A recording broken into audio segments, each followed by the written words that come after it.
it's not too bad. No, there he is. It's really cold out there, isn't it? Our lens was fogged up. We just wiped it. It's not that bad. Yes, we're inside right now where people are having breakfast and defrosting a little bit. My fingertips are absolutely frozen. Let's chat with some people here.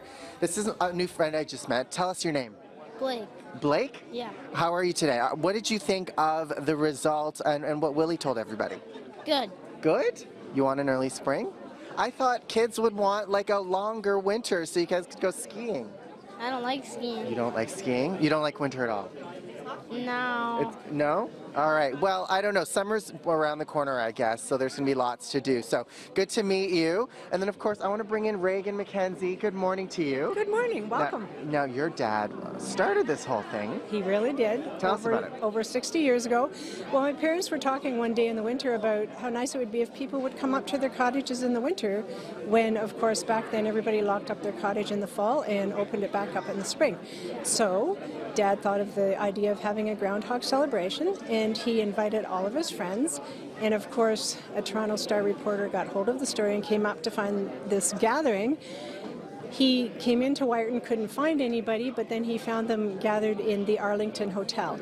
So he stayed with them, had a good night, and then the next day they had to make a story. He had to make a story, so he put Ladies for Hat in the Snow, and they took some pictures, and that's the first one. The rest was history. It all just began.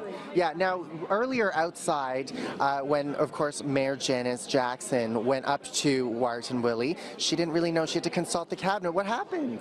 Well, you know, it's all secret stuff, but since she's the only one that can speak Groundhogese, she gets the message, and then she tells us, and we discuss it for a few minutes, and then she can tell the public. Our friend Kevin Frankish was on the Shadow Cabinet one year as well, right? Yes, I remember. Yes, he was. Yes. Okay, so lots of great food here. I'm going to swing the camera around because there's lots of food here, and I think it's time to take a look. What do we have for breakfast here, guys?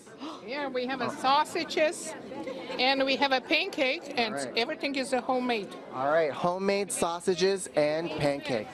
And we fed thousands of people this morning. Great work. Awesome. Thank you very much. So we're going to throw things back to the studio.